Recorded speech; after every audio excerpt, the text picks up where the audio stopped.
BDS is the campaign for boycott, divestment, and sanctions against Israel. The BDS movement seeks to target the State of Israel for boycotts, divestments, and sanctions. The purported goals to leverage negative treatment of Israel to procure peace in the region. However, it is clear that the ultimate goal of the BDS movement is not to simply exert pressure on Israel to alter domestic policies. They would like to isolate, delegitimize, and irrevocably cripple the Jewish state. BDS supporter and professor at Cal State University, Asad Abu Khalil, has said, "The real aim of BDS is to bring down the State of Israel. That should be stated as an unambiguous goal. There should not be any equivocation on the subject. Justice and freedom for the Palestinians are incompatible with the existence of the State of Israel," end quote. Another supporter of BDS, writer John Spitzer, stated, quote, "BDS's stated goals logically imply the end of Israel as a Jewish state," end quote. The notion that BDS is simply a harmless political movement is not true. BDS is better understood as an attempt to single out the world's only Jewish state for negative treatment through economic warfare. Now, U.S. policy should actively oppose attempts to boycott, divest, and sanction Israel as our most dependable ally in the Middle East, the region's only democracy, and a country that shares our values. Israel deserves our steadfast support. We need to nip BDS in the bud.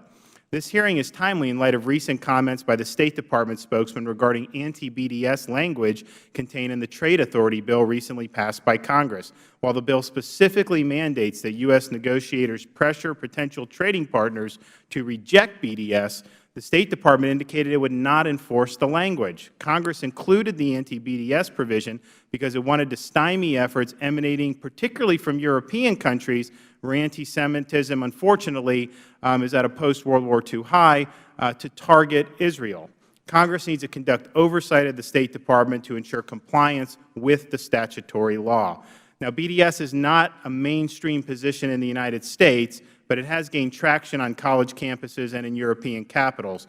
The goals of BDS go beyond the idea of encouraging corporations and academic institutions to boycott and divest from businesses in Judea and Samaria.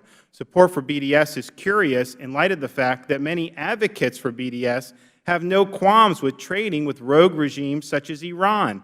Indeed, these advocates seek to apply a completely separate standard to the world's only Jewish state while turning a blind eye to militant Islamic regimes that threaten both Israel and the United States. According to a recent study by the Israeli Finance Ministry, boycotts present a significant threat to Israel's economy. Boycotts threaten inflation, layoffs, and potential 20% drop in exports. If European companies and governments were to support BDS, Israeli officials maintain such action would constitute a dramatic blow to the Israeli economy. Israeli and American businesses have been impacted by BDS through divestment by major church groups in the United States, such as the Presbyterian Church USA and the United Church of Christ. The bottom line is that support for BDS undermines Israel's economy and national security. It's a direct threat to the continued vitality and success of the State of Israel. Today we'll hear from the CEO of SodaStream, Daniel Birnbaum, an Israeli company that has been the target of BDS.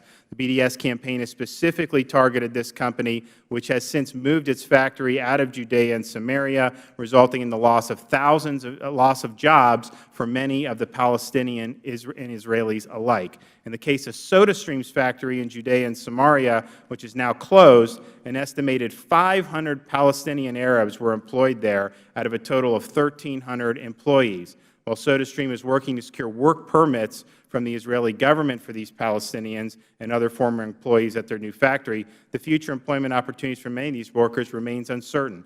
These are the very people who BDS claims it intends to help. We'll also hear from Professor Eugene Kontrovich.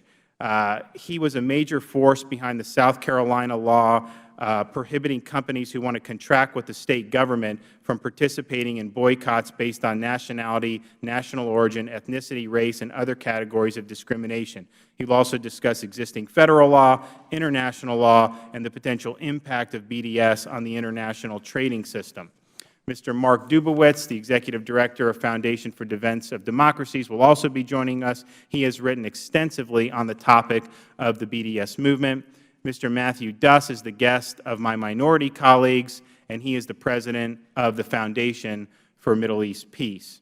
The bottom line is that One, this hearing will be critical in informing Congress about the true nature, goals, and underlying motivations of the BDS movement and its impact on trade and economic growth. American policy must be designed to counteract BDS at every turn. And with that, I now recognize the gentleman from Massachusetts, Mr. Lynch, the ranking member, for his opening statement.